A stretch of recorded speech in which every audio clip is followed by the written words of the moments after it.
One of the best solo builds you can play right now in ESO is the Stamina Sorcerer with fantastic sustain, powerful damage abilities, and an insane amount of speed.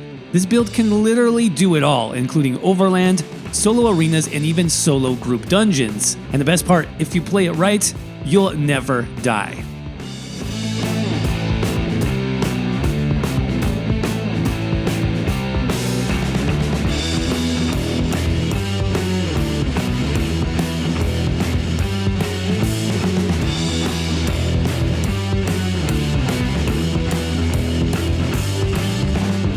Alright everybody, here we are back on the solo Stamina Sorcerer. I am loving this particular setup. Lots of great updates actually for Stam Sorc in this patch, so let's go ahead and jump right into things and check out the buff stats here. We got about 13k max magicka, 23k max health, 32k max stam. Recoveries are decent, about 2200 stamina recovery is actually really good, and all of our recoveries do go up a bit when we are fully buffed, about 5,000 weapon damage. Let's actually use our back bar glyph. Make sure everything is procced here. So you can see our recoveries do shoot up a bit, about 1,200 magicka recovery, almost 3,000 stamina recovery, which is great, 5,500 weapon damage. And you can see the rest, the pen and the physical resistance there on the solo setup. And keep in mind, we do have some major shields on this build, so the survivability is even better when you take those into account. Now, what about the other basics here? Well, in terms of attributes, obviously you're going to focus on stamina, so 64 points into stamina here. So you can put a little bit into health, and I'll tell you why in just a minute. In terms of the Mundus stone, you have two good options. I think that the Lover Mundus is probably going to give you the best damage, especially in solo instances and arenas, but if you want to be a little bit more group focused with this build, then I would recommend the Thief Mundus. In terms of the food, the Lava Foot Soup is going to be ideal. We have plenty of health on this build, and so the extra max stamina and stamina recovery is really ideal. Now, in terms of the race, I do have my favorite, though obviously this can change based on what you want to focus on, but Orc is a really good choice for a stamina-focused sorcerer. That's because you get max stamina, you get max health, you get a little bit of extra healing whenever you deal damage every 4 seconds. That does come in handy. And of course, you get extra weapon and spell damage, plus extra movement speed, and cost reduction of sprint. So all these stats play really well into the Stamina Sorcerer playstyle when it comes to speed, when it comes to survivability, and of course, damage. So I would say Orc is probably my #1 choice. That being said, you can make this work on any particular race. Differences are very small. And lastly, in terms of potions, this will be important if you want to min-max this particular setup. We're using the weapon power potions because that also gives us weapon critical. Now, if you can't afford that or if you just want to save some gold, you can use the basic stamina potions as well. That's totally fine. But you'll want to slot in a skill like Camouflage Hunter or Inner Light that gives you that Major Savagery 12% crit chance buff. That's really important on this setup. But I believe that covers the basics, so we can jump into the sets next. Starting with our offensive set, and that's a very simple crafted set to pick up. You can also commonly find this on Guild Traders, and that is the Order's Wrath set. This comes from the High Isle Zone. Just a great all-around offensive set. You get crit chance, you get weapon and spell damage, more crit chance, so an extra 5-piece bonus there. And then you do increase your critical damage and your critical healing by a total of 8%. So pretty much on any sorcerer build, whether it's stamina-focused, magicka-focused, hybrid, you do want to center your skills around crit chance. And that has to do with our healing, our main healing skill, which we'll talk about in a little bit, Critical Surge. So anytime you do crit damage, you're getting healed back. So I find that this set just gives you a nice baseline of recovery. If you don't have this set, make sure you do pick it up. You can run it on several builds, and it's very effective. And now we are actually front barring this set. So we're using the two-handed maul here for the extra penetration that comes from the weapon passives from the two-handed skill line. We've got the Absorb Stamina enchant here and Precise as the trait. I think that's going to be ideal, again, because you want to get that crit chance as high as possible. So this being a two-handed weapon is going to count for 2 of our set piece bonuses. Then we're just running 3 Order's Wrath pieces on the body. That's going to be the hands, the legs, and the feet. We've got that all in medium weight and stamina and divines for the traits. Okay, so that is our offensive set. Now we also have a defensive, or really more of like a sustain set that I think plays really well on the Stamina Sorcerer. So then our back bar weapon is going to be that 5-piece set, and that's Wretched Vitality. Now I'll give you some options in a minute for more of a damage focused setup, but this is just great for sustain. On the Stam focused Sorcerer, even though the majority of your skills are stamina based, we do have several Magicka costing skills that we want to maintain and even spam in some instances. So this is really like the best sustain, one of the best sustain sets you can get. It's also crafted, so it's pretty easy to pick up. But look at all this recovery we're getting. We also get weapon and spell damage, which is not bad. But you can see for the 5-piece bonus here, while in combat, when you apply a major buff or debuff, 260 Magicka and stamina recovery. And when you apply a minor buff or debuff, 130 Magicka and stamina recovery. So about 400 total recovery for both Magicka and stamina. And this gets buffed, by the way. We do have sorcerer passives that buff our recovery. We also have potion. You know, the buffs that come with your potion will buff your recovery as well. So this ends up being huge. And you might be curious how you proc that. Really easy to proc it on a stamina sorcerer with just one skill. And that skill is Hurricane. Because Hurricane is actually provides a major and a minor buff. So we get major resolve, our armor buff, and we get minor expedition, a speed buff. So as long as you're in combat, you can see I get both of those buffs there. And that's where my recovery really shoots up through the roof. And it plays really well, especially when you're solo. You need to have good sustain. So that's the second 5-piece set. Again, super simple. I wanted this build to be as easy as possible to pick up for you guys. I'll give you some more advanced options as well. But this is just amazing for sustain. You can back bar this, like I said. So we've got the 2-handed Wretched Vitality Greatsword on the back bar. The trait here is important, infused with the weapon and spell damage glyph, just to maximize your damage. And then we're running 3 pieces on the body as well. So we've got the waist. I'm running that in light, by the way, for a little bit extra penetration and crit chance. So weapon gives us 2, the waist gives us 3, and then we've got 2 pieces of jewelry, so the neck and 1 ring. This is updated for update 37, so you will see the glyphs here look slightly different, by the way, on jewelry. They've combined weapon and spell damage together. It's actually really nice, so just keep that in mind. If you get the physical damage enchant, it's also going to give you 10 extra stamina recovery, which is not bad. Okay, so that's our front bar and our back bar set. Obviously, the reason why we're doing this is it gives us room for not only a monster set, but a mythic item as well. So for the monster set here, Storm Fist, great option for the Stamina Sorcerer. Helps to buff that sustain, that stamina recovery, plus a ton of damage whenever this procs, and it does proc quite a bit. So make sure you pick this up as well. One of the best damaging monster sets that you can get, and it's from the base game, so you don't even need DLCs for this particular monster set.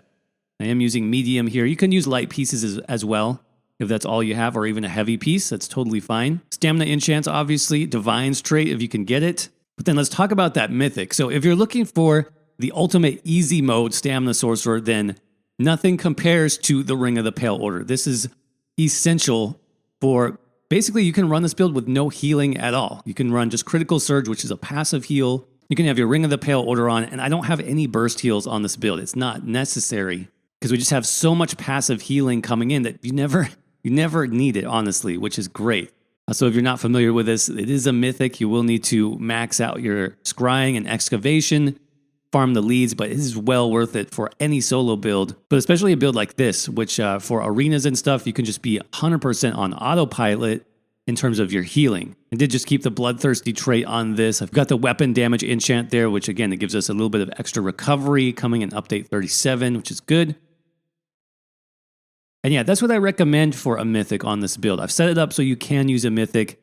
Now, you don't have to do this. If you want something with more damage, then the great alternative would be Sea Serpent's Coil. That's a really powerful option, but that might be more appropriate for group content where you have a consistent healer with you. Or if you're using a companion healer, then you could definitely swap this out for a more damaging mythic as well. Finally, if you've set this up the way I have, you have room for one more piece of gear. And I usually go with Trainee for a solo build just because that gives me a nice one-piece health bonus there. 1454 max health is huge. You can even do the health enchant as I've done here. So I'm getting about 2,500 maximum health from this one piece of gear, which is a lot. It also helps to balance out the food because the Lava Foot Soup has no health bonus at all, so that does really help. And you do want a lot of health on a Stamina Sorcerer this patch, especially for playing solo, and I'll get to that in a minute as to why that is, but it is really helpful. All right, so that is the gear setup. Again, we're running Order's Wrath front bar, Wretched Vitality back bar, Storm Fist on the monster set with a Chest of Trainee and then Mythic of your choice. Pale Order is going to be ideal for solo content. If you want to see everything listed by slot, I'll have that on the written guide. The link is going to be in the description, so make sure you check that out.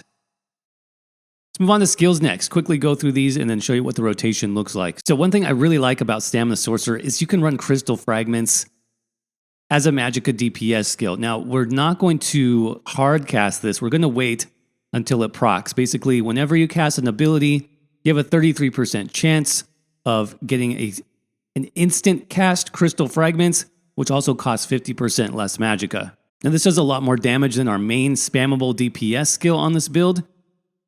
And it's also good for sustain because it's using that extra magic pool that you wouldn't be using normally. So this is going to be perfect for sustained longer fights if you're trying to solo a world boss, if you're trying to solo some dungeon bosses or arena bosses. This is going to be really powerful. So this is one of my favorite options. Now, you don't have to use that if you want to focus more on a pure stamina build. Then I would probably come down to the two-handed skill line and pick up Reverse Slice for a little AoE cleave execute damage. That would be a good option as well. Next up, let's talk about survivability, and this build really is so difficult to die on because of this skill, Hardened Ward. This is our Sorcerer damage shield, and it's getting a huge buff in Update 37. Particularly for Stamina Sorcerer, you can see it no longer scales off Magicka as its primary focus. It now has two options. It either scales on max health or Magicka, and it's capped at 72% of your max health. So basically, whichever of those stats is higher, in this case, obviously our health is higher because we're not a Magicka focused build, then it's going to be capped at 72% of that health pool. So that's why I can get 12,000 damage shield on a stamina build using this one ability, which is really nice. Like I said, if you drop even more points into health, if you put some of your attribute points into there, if you use a food, something like Dubious Cameron Throne that also has health, you can easily get up to 14, 15k damage shield just for this one ability. And it's a great survival tool. Whenever you're taking too much damage on your front bar, just pop one of those and you'll be good to go. Next up, we have a stamina-focused DPS skill. That's going to be Silver Shards. This comes from the Fighters Guild skill line, actually. It's the first skill that you unlock, so it's pretty easy to pick up. And this is actually fantastic on the Stamina Sorcerer because it's not just a single target DPS skill. This is AoE DPS. The way this works is it's targeted at an initial target, and it does about 75% of its initial damage to surrounding targets, basically without a cap, though. So if I, am facing off a group of enemies, it's going to damage all of those enemies in the area. Super effective. You can see this also procs our instant crystal frag. It's an amazing DPS skill, especially on this particular setup. Now, there is one more key skill to damage here that I have to talk about with Update 37, and that's the newly buffed Wrecking Blow skill. This is also from two-handed, by the way. That's your main single target spammable in the two-handed skill line, but it's getting a bonus effect here. It used to just give you Empower, which is not that special anymore. Lots of abilities give Empower, but this now gives you Major Berserk for 5 seconds in Update 37. That's a 10% bonus to all of your damage done, not just to the damage of Wrecking Blow, but 10% bonus to Silver Shards and to Crystal Frags and to even your dots. Everything else that you're running. I've tried this as both a spammable and sort of as a buff. It works much better as a buff. And so what I mean by that is you're going to apply Wrecking Blow to a target, get that 5 seconds Major Berserk, and then empower your other abilities for those 5 seconds. Recast it to get another Major Berserk, empower your skills for another 5 seconds, and so on. That's how it's going to work. Really significant damage increase, and it feels good on the Stamina Sorcerer. Like it feels better to me not to have to just spam that, especially with latency. It's still kind of difficult, right? Because it's a channeled skill, Wrecking Blow, but it feels good as a buff, as a way to empower your next, 4 abilities or so. I do really like it. Obviously, that makes the build a little bit more complicated. The rotation's not just a simple DPS rotation, but you have to time out your Wrecking Blow with the next 4 skills. So definitely try it out, though, next patch. See if you like it. If not, you could just put, a heal here. You could put more of a passive skill here, like Bound Armaments or Camouflage Hunter. Totally up to you. Last ability, Barb Trap. That's just going to be a very strong single target dot plus minor force, increasing our critical damage by an extra 10%. Then the ultimate here, I went for just a defensive option. Remember, this is a solo build primarily. So this is going to give me minor protection, 5% damage reduction. And this comes from the Sigic Order skill line. Here it is, Temporal Guard. Now, if you don't have that, any of the Sorcerer ultimates will do. You could also use Flawless Dawnbreaker from the Fighters Guild skill line. By the way, we also get an extra damage shield here from the Concentrated Barrier passive. So, this combined with our Hardened Ward, we're almost at a full shield. Plus, I'll show you we have a shield on the back bar. So great shields on the Stamsork. Back bar, let's quickly go through it. So again, we're using the double two-handed setup. I do like this on the Stamina Sorcerer just because it gives me more room to throw in abilities. So Stampede is going to start it off on the back bar for us. This is our main gap closer, great for arenas, especially Maelstrom Arena where you need to move between targets very quickly. But this is the main way that we're going to proc our back bar glyph. So that infused weapon and spell damage glyph. Plus it does AoE damage in the area, so very nice. Carve is another damage over time effect. This also gives us a damage shield, which is helpful as well. You want to make sure that you stack this up. 3 stacks will give you the maximum duration. Then we have Razor Caltrops. This comes actually from the Alliance War skill line. You want this primarily for the debuff, which is called Major Breach. That's going to reduce physical and spell resistance by about 6,000. So this is huge, especially for arenas and dungeons where enemies typically have more armor. They have more resistances that you need to cut through to do more damage. For Overland content, you won't need this nearly as much. We're almost at the cap, actually, for Overland penetration, being about 9,000. But like I said, for more difficult content, you'll definitely want to lay this down first. And then just our 2 buffs that we talked about earlier. Critical Surge is our main passive healing skill. This comes from Storm Calling. So you want to make sure this is up 100% of the time. Gives you a ton of healing. And then, of course, Hurricane. We saw that this also procs Wretched Vitality, which is great. Does good damage, honestly, and movement speed and armor. It's very, very good skill to use on the stamina-focused Sorcerer. Then our main ultimate here on the back bar, Greater Storm Atronach, that comes from Daedric Summoning. We've gone with this just to increase our single target damage. This is the single target focused morph. There is an AoE morph that you can use instead if you're more focused on grinding and killing large groups of enemies quickly. Then I would definitely swap that over. Okay, I wanted to teach you this rotation because it's super effective once you get it down, but it is, you do have to practice it a little bit. Okay, for the rotation, always start on your back bar with a potion, buff your critical surge, and then we're going to use Stampede, Carve, Razor Caltrops, Hurricane, and if it's the first rotation, 2 additional Carve casts to stack that up to 3. And you're going to go ahead and bar swap from there. On the front bar, again, we're focused on that Wrecking Blow, giving a 5-second Major Berserk buff. So you're going to do 1 Wrecking Blow and 5 abilities. Usually first that'll be a Barb Trap, and then 4 Silver Shards. 2, 3, 4. Second part is going to be Wrecking Blow again, and about 4 Silver Shards. 2, 3, 4, until Wrecking Blow runs out. 1 more Wrecking Blow, and then bar swap back. Now you can see, obviously, during that time, I got a lot of procs of the Crystal Fragments instant cast that sort of lights up that pinkish color. And anytime that happens, you're going to want to replace your Silver Shards with the instant proc frag. So I'll go ahead and do that now so you can see. Always do the Barb Trap, but then I have a frag ready. 2, 3, 4. There's another Wrecking Blow. I'm going to do 1, 2, 3, 4. I got 1 extra frag, so before I bar swap back, I'll usually just cast it and then bar swap back. Obviously, if your ultimate's ready, you're going to want to pop that on the back bar. But then again, Wrecking Blow, 4 abilities, making sure to use your trap as well. Use fragments whenever it pops up. You can see there I got 2. I actually got 3, which is awesome. There you go.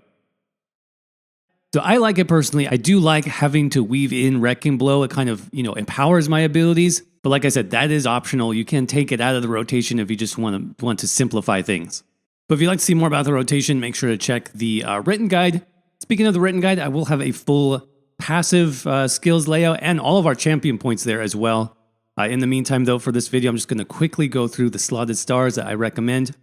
For green, this obviously is customizable to you. What I prefer usually is Treasure Hunter, Rationer, Liquid Efficiency, and Steed's Blessing. For the blue tree, what I found works best for me is going to be Fighting Finesse, Thaumaturge, Master at Arms, and Biting Aura. And for the red tree, we've got Boundless Vitality for the extra health, got Fortified for the extra armor. Bloody Renewal is going to be great for if you have a lot of enemies in the area. This gives you stamina back per kill. And then finally, Bastion. If you really want to max out that shield, which is already buffed this patch, then you can get 15% bonus shield size using the Bastion red CP. So definitely check that out. Finally, if you're interested in the outfit style, very simple. We're just using all light armor styles on this setup. Got Dreadhorn as the helmet. That's the only really unique piece. And the rest of it, the body pieces, that's going to be Ancient Daedric style. Everybody, just a quick note that if you enjoyed this video, we have even more unique and off-meta solo builds you can watch right now as part of our Elite Squad membership right here on YouTube.